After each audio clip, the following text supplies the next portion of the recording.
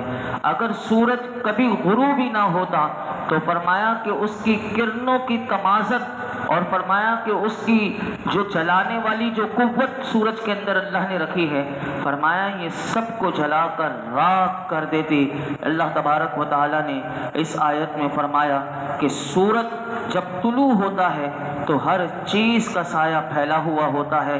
سورج جیسے جیسے بلند ہوتا ہے سایہ بھی سمٹنے لگتا ہے۔ اور اس آیت میں اللہ رب العالمین نے وہ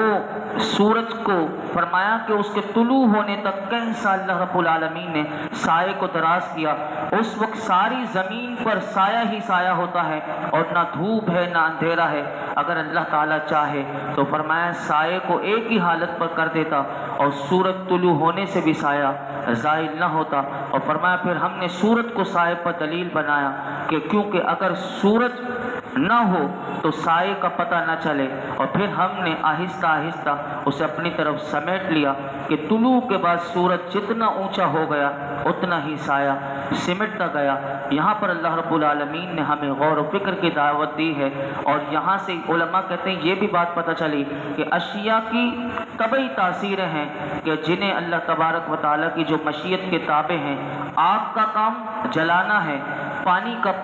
کام پیاس بجھانا ہے، اور ثقیل بدن کا سایہ بننا ہے، اور سورج کا سایہ اٹھا دینا ہے۔ تو فرمایا یہ سب اللہ تعالیٰ کی مشیت پر ہے، اگر اللہ تعالیٰ چاہے تو یہ تاثیریں ختم ہو جائیں، پانی پیاس نہ بجھائے، آگ کسی کو نہ جلائے، اور ثقیل بدن سایہ نہ بنائے۔ یہی بات یہاں پر بتائی گئی کہ اے حبیب کیا تم نے اپنے رب کو نہ دیکھا کہ اس نے سائے کو کیسے دراز کیا، اور اگر وہ چاہتا تو اسے ٹھہرا ہوا بنا دیتا۔ پھر ہم نے اسے سورج پر دلیل بنایا اور پھر ہم نے آہستہ آہستہ اسے اپنی طرف سمیٹ لیا۔ یعنی یہ دن رات کا جو نظام ہے، یہ بات اس میں ہمیں سمجھائی گئی ہے کہ دیکھو تو صحیح کیسے پورا اندھیرا چھا جاتا ہے، اور کیسے وہ اندھیرا سایہ جو ہوتا ہے وہ لپیٹ لیتا ہے اللہ، اور پھر کیسے روشنی چھا جاتی ہے، اور کس طرح انسانی زندگی کا جو ایک نظام ہے وہ پورا چل رہا ہے۔ یہی بات ہمیں سکھائی گئی، اور آگے مزید باتوں کا ذکر آئے گا۔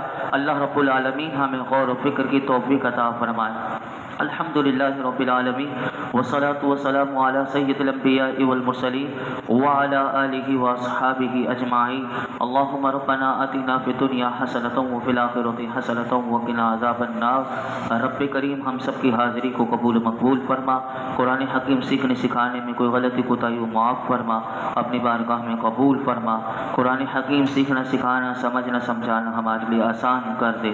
رب کریم قرآن حکیم کا نور اور اس کا فیضان عطا فرما، ہمارے تمام صغیرہ کبیرہ گناہوں کو معاف فرما، قرآن حکیم سے سچی الفت و محبت عطا فرما۔ آج تک جتنی دعائیں کی ہیں آئندہ کریں گے سب دعاؤں کو قبول فرما۔ رب کریم یہ جتنے حاضرین موجود ہیں جس کے دل میں جو مراد ہو، درس قرآن کی برکت سے سب کی مرادوں پر اپنی رحمت کی نظر فرما۔ وصلی اللہ تعالی علی خیر خلقہ محمد وعلی آلہ وصحبہ اجمعین۔